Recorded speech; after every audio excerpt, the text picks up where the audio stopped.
Hi, welcome back to the ASUG News Studio. I'm Gina Marchese, part of the ASUG Communications team here at ASUG.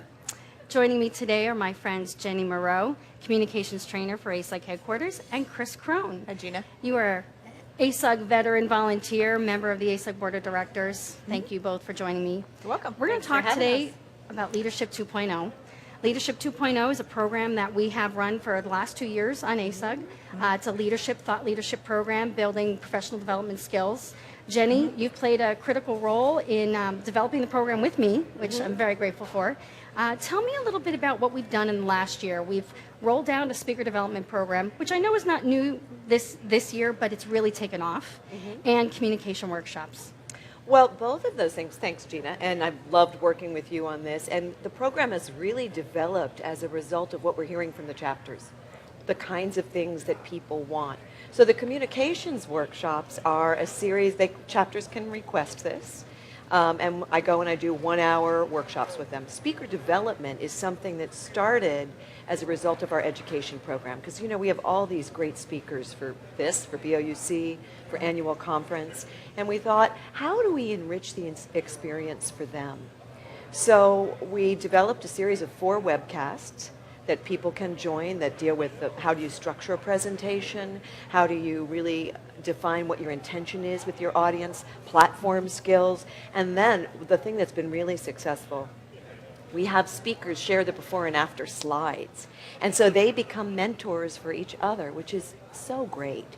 Because people say, you've got all these theories, and I'm from a theater background. How do I apply them? So it's like peer-to-peer coaching. We're building this community, which is really great. Right. The other part of that, Jennie, if I might add on, I think we've got a great community of volunteers that have strong technical backgrounds or business backgrounds. And we often hear, well, I'm uncomfortable presenting or such, and this gives the folks and the volunteers an opportunity to get past that. Right. And they carry it over into their professional lives too. And they have a story to tell. I mean, ASUG is about sharing your story, and people want to share their story, but the idea of getting up in front of an audience, even if they have the best slides in the world, is intimidating. So why is that important? Well, the point is, it's not about their slides. Right. And we did this exercise yesterday in the speaker. We have these wonderful then face-to-face receptions, because the challenge throughout the year is, how do you train people you can't see? Yes. So we're kind of modeling, how do you do a good webcast? How do you connect together? And I said, you are the experts. You could do this without your slides if you had to, because you have these great stories to tell. And when you give people that confidence and that permission, it's about them being their best self, not anybody else's idea of how to stand. It's really great. It's really rewarding to see them. That reminds me from a perspective of competitive differentiator for ASUG. Yes. We are not alone in serving the SAP community.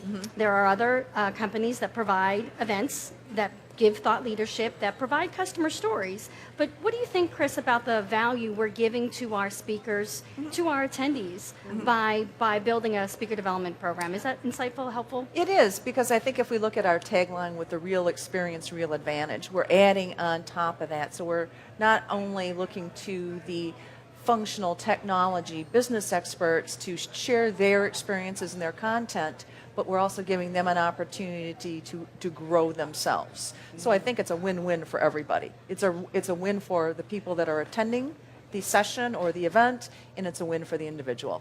So what would you say to someone, Chris, who says, well, ASUG's not in the business of building professional development? Why do you think that that's important for our members, our volunteers, and our speakers? Yeah. Well, I think, it's we are not in that particular business, but I think we're there to help grow our community. And growth is not necessarily just in an area of technology or such, but I think there's more to it than that. And I think that that's one of those intangibles that perhaps another organization might not be able to deliver. And if I may, there was a woman last night at the reception who said, oh my gosh, I had no idea I would get this from ASUG. I never had this kind of training. She said, I went back and redid my slides a couple of times. I can't wait to see what happens.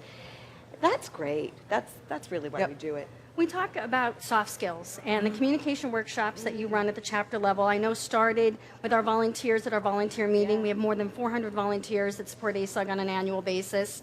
And the communication workshops were a means of, first of all, them acting as leaders. Maybe they're not a leader in a leadership capacity in their professional life, but they are asked to virtually lead a team of fellow volunteers. And your communication workshops are based on theater training, Yeah. but they are really well received. It gets people out of their box and teaches them how to talk and listen. I'm wondering if you can share some more about that. Well, talking and listening, and you've been in the workshops too. I come from a theater background, so these are kind of improv-based, theater-based games. And people come in sometimes when I do the communications workshops at the chapter meetings, and they're like, what? I said, there's no sitting and acting, we're standing up. And they do these exercises that are abstract, but get them outside of their thinking. And they start talking, the simplest one, red ball, and we talk about, okay, so what makes that successful? Talking and listening, sending and receiving messages. And these conversations start about how do we communicate through email? How do we work in the virtual workspace? So many of these areas are like the Wild West.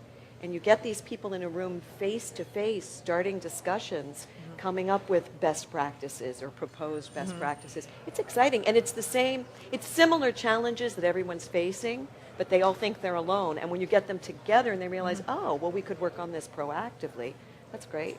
Well, and I think that makes a direct connection to the leadership and professional development. It does. And so, Chris, as an SAP customer Right. who's been an SAP lifer, if I can say, it's a common term. Yes. You're in the industry. 94, 95, right? You've learned the SAP Yes. skills. It's Yes. a skill set you're going to keep for your career. Right. But you may not stay at that same employer. So That's why correct. is professional development, particularly in the SAP space, really important? Well, I think there's perhaps as executives and organizations, we tend to focus on those technical skills, and we forget that there's other skills that make for a complete employee.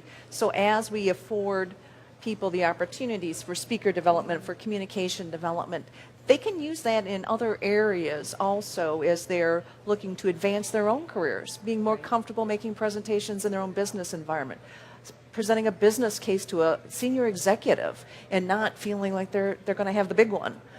So there's a huge value in that. And as I look at hiring individuals, you want to look at those skills. How do they represent themselves? How well do they verbalize what the case that they're trying to build? So it's And very team important. building, too. Yes, Everyone's excellent. dealing Correct. with team building. Yes. Right. That was the one we did at the volunteer meeting. It was the first time we did a team building Right. workshop. It was so interesting to me to hear people talk about, here's how my team works, here's how this team works. And again, their conversations were great, trading information. Well, let's switch gears a little bit because we do more than our communication workshops and our speaker development sessions, but we talk about true topics around leadership and thought leadership. At the conference this week, Business Objects User Conference, we're talking about change management. I think it's a topic that can resonate now, yesterday, and in 10 years. It's never going away. Right, and we That's bring right. thought leaders to Right. the table. You know, Right. we have Lewis Schiff with Inc. Magazine facilitating a session. Why are these topics important to our membership? I think that there's, again, going back to that opportunity from an exposure perspective. We, in organizations, sometimes don't have opportunities to expose our employees to some of those topics and get in the smaller settings with some of those thought leaders like Mr. Schiff, or to participate in workshops like Jennie's presenting. And for ASUG to be able to offer that to our membership is huge. And I think it's very appreciated by the volunteers, by the other members that have an opportunity to avail themselves of Leadership 2.0 this week. So I think there's a huge benefit for everyone. Now, I've heard some things, and maybe you can validate this, about the challenge in training. I mean, we're not a training facility. We're not providing training per se, but I hear the connection being made about the challenge employers are having in fostering either professional development training or training. What are you hearing, Jennie? I hear that all the time when we do workshops. People say, "Oh, I don't," you know, and when I go to the chapters, they often do a poll first, and they're like, "We need more soft skills, if you will." And I think it's something we've talked about before. You were saying it's the first thing that gets cut. I think in being in a manufacturing company, that is generally one of the first things that will come under the axe when it comes time for planning and such. Is that's not essential.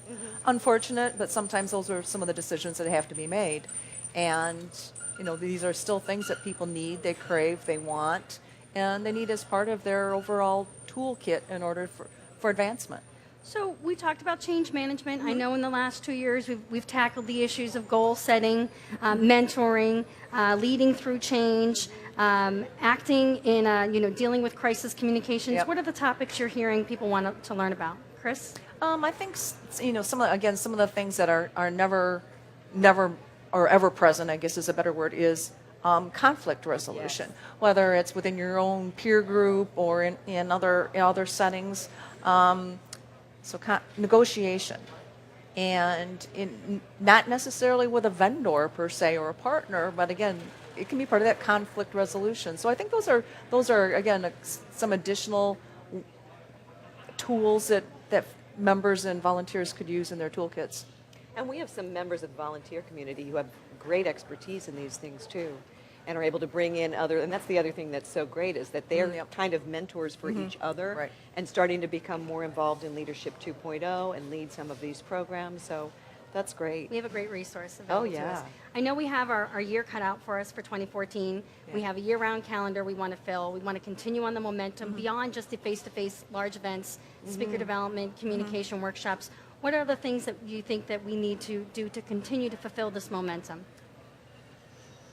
I think the more we can take panels to bigger meetings, and I don't mean just annual conference or BOUC, but even larger chapter meetings, and we can take a panel and start breakout sessions and tap into those local volunteer experts Right. who can then become go-to people within a chapter. I think the more we can build on that, that's great. Well, and I think that says a lot about our history. We started at the grassroots, and at Correct. the end of the Yeah. day, Yes. we really resonate and build from the bottom up based on member needs. Right. So, right on the money. I really appreciate your time today. Thank you you, very Gina. much, Chris, It was fun. Jenny.